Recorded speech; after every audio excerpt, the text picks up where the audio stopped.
Dans cet exercice, je vais mettre en forme les données déjà saisies pour obtenir le modèle proposé. Pour cela, je vais utiliser les alignements, les retraits, les bordures et trames de fond, les tabulations par défaut, les listes à puces, les paramètres avancés du groupe police et l'outil reproduire la mise en forme. L'objectif de cet exercice est d'utiliser les outils de base de Word pour effectuer une mise en forme rapide sur un document assez simple. Je vais maintenant effectuer toutes les étapes nécessaires à la mise en forme du document. Je vais commencer par ajouter des paragraphes en appuyant sur la touche Entrée pour aérer mon document et mieux identifier les espaces de travail.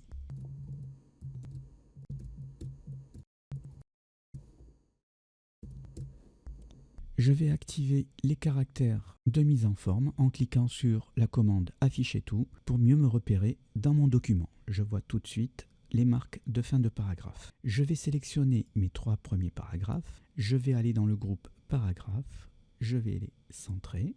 Je vais rajouter une trame de fond bleu. Je vais mettre les textes en gras. Et ici, je vais choisir la couleur de texte blanc. J'agrandis un petit peu plus mes caractères.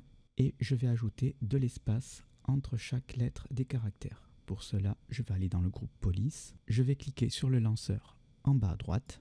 Je vais aller dans l'onglet Paramètres avancés. Je vais sélectionner Espacement. Ici, il est normal, donc je vais choisir Étendu.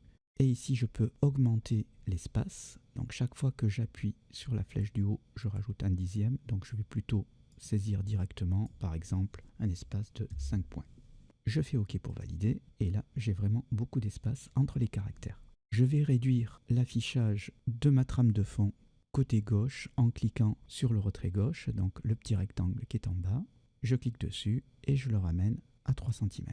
Je reste dans la règle, je vais aller au niveau du retrait droit et je ramène également de 3 cm. J'aurais pu faire cet ajustement en allant dans le groupe paragraphe en cliquant sur le lanceur. Et ici, je peux gérer mon retrait gauche et droite à 3 cm. Je fais OK. Je vais maintenant mettre en forme le titre objet de la carte. Je vais rajouter un paragraphe pour avoir un peu plus d'espace. Alors, il se trouve que tous les titres ici, les 4, le 1, le 2, le 3 et le 4, ont exactement la même mise en forme dans mon modèle. Je vais commencer par mettre en forme le premier paragraphe et je vais le recopier sur les 3 autres. Je sélectionne le paragraphe. Je vais le centrer, je vais y mettre une trame de fond grise, je vais écrire le texte en gras et je vais mettre une couleur bleue et un petit peu plus grand, donc j'augmente la taille du caractère. Et pour terminer, je vais aller ici dans bordure et trame et je vais choisir une couleur bleue et je vais rajouter la bordure tout autour, donc encadrement. Je vérifie, j'ai bien les 4 bordures et je fais OK. Par contre, le titre ne va pas jusqu'à la marge de droite, donc je vais prendre le retrait droit et je vais le ramener à 8 cm. Je garde la sélection de mon paragraphe et je vais le reproduire pour les 3 autres titres. Donc pour cela, je vais aller dans le pinceau. Alors si je clique une seule fois sur le pinceau, je ne pourrai faire qu'une reproduction. Donc je vais double-cliquer pour le bloquer. Je sélectionne le paragraphe dans la marge de gauche. Je fais la même chose pour les 2 autres paragraphes. Et une fois que j'ai terminé, attention, j'ai toujours le pinceau, donc pour l'enlever, soit je fais échappe, soit je viens recliquer sur la commande pinceau. Le pinceau est désactivé, je peux maintenant continuer mon travail. Alors ici, je vais rajouter à nouveau un paragraphe, je vais sélectionner le texte qui est ici, je vais le mettre en gras et en bleu. Pour les paragraphes suivants, j'ai une énumération avec grand A, grand B, donc je sélectionne les paragraphes, je vais aller dans le groupe paragraphes et ici je vais avoir les listes numérotées avec la commande numérotation et je vais choisir grand A, grand B. La numérotation est en gras, donc je clique sur une des lettres de la liste à puces et je les mets en gras. Sur ce paragraphe, il n'y a aucune modification à faire. Je vais maintenant aller sur les 3 paragraphes qui sont ici. Je sélectionne tous les paragraphes. Je prends aussi les paragraphes qui sont vides. Et j'ai une nouvelle numérotation à faire. Donc pour cela, je retourne dans liste numérotée et je vais créer une nouvelle numérotation. Donc je vais venir ici définir un nouveau format de numérotation. Et là, je vais choisir le style de nombre. Donc c'est 1, 2, 3.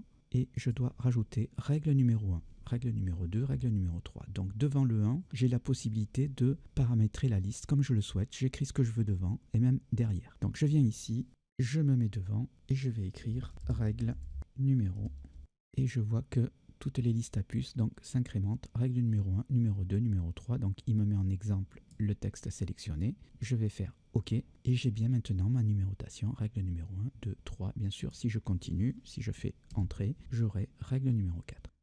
J'annule. Alors là aussi, la numérotation est en gras. Donc je sélectionne une des puces et je mets en gras.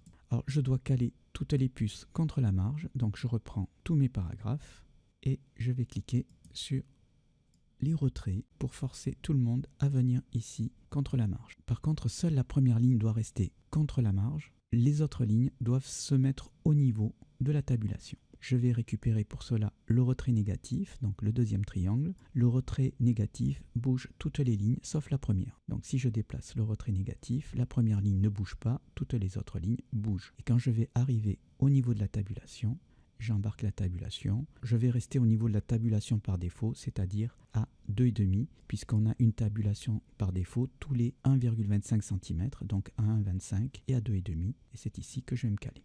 Il ne me reste plus qu'une liste à puces à faire à la fin. Je récupère ces paragraphes et là, ça va être simple. Je retourne dans liste numérotée et je vais mettre à nouveau ABC. Je clique sur la puce et je mets en gras. Maintenant, je vais essayer d'aligner tous les textes des listes à puces. Je vais commencer par celui-ci puisque j'y suis. Donc je sélectionne tous mes paragraphes. Et là, je vais décaler le retrait négatif pour l'amener également à 2,5. Alors là, je suis resté avant la tabulation par défaut à 1,25. Donc c'est pour ça que j'ai un décalage. Donc je vais la ramener. Par exemple, je vais me caler à 1,5. Donc 1,5, 2,25. Là, c'est parfaitement aligné. Je vais reproduire le même schéma. Alors j'aurais pu faire reproduire la mise en forme, mais je vais le refaire ici. Donc je vais décaler le retrait négatif à 2,5 et le retrait de première ligne à 1,5. Lorsqu'on a des listes à puces, l'écart entre le début de la puce et le reste du texte ici se fait entre le retrait de première ligne et le retrait négatif. Tous les textes des puces sont alignés. Je vais maintenant terminer un petit peu la mise en forme. Je vais rajouter sur la règle numéro 2 une trame de fond. Donc je clique dans le paragraphe. Je vais dans le groupe paragraphe, trame de fond et je vais mettre du bleu clair. J'ai également à mettre une bordure à gauche. Donc je sélectionne tous les paragraphes. Je vais dans bordure et je rajoute bordure à gauche. La dernière bordure que j'ai utilisée était bleue, donc il a gardé la couleur. Je vais prendre la puce numéro B et cette fois-ci je vais rajouter une double bordure. Donc je vais aller dans bordure et trame pour la personnaliser. Je sélectionne un style avec deux bordures. Je reprends la couleur bleue et cette fois-ci je garde la bordure uniquement à gauche. Donc je peux décocher les autres et je valide. J'ai bien ici une double bordure bleue. La mise en forme est correcte. Par contre, si je vais voir ce que ça donne à l'impression, fichier, imprimer, je vois qu'il reste de l'espace en bas, donc tout est un petit peu tassé. Je vais juste rajouter quelques paragraphes pour aérer le texte. Je reviens sur la zone de travail. Je vais rajouter un paragraphe ici. Et entre chaque titre, je vais agrandir un petit peu les paragraphes. Voilà, je pense que ça va suffire. Je vérifie, fichier, imprimé. Voilà, mon document est correct. Je reviens dans ma zone de travail, j'enlève les caractères de mise en forme. Je vais afficher le document en entier, affichage, une page. Et la mise en forme de mon document est terminée.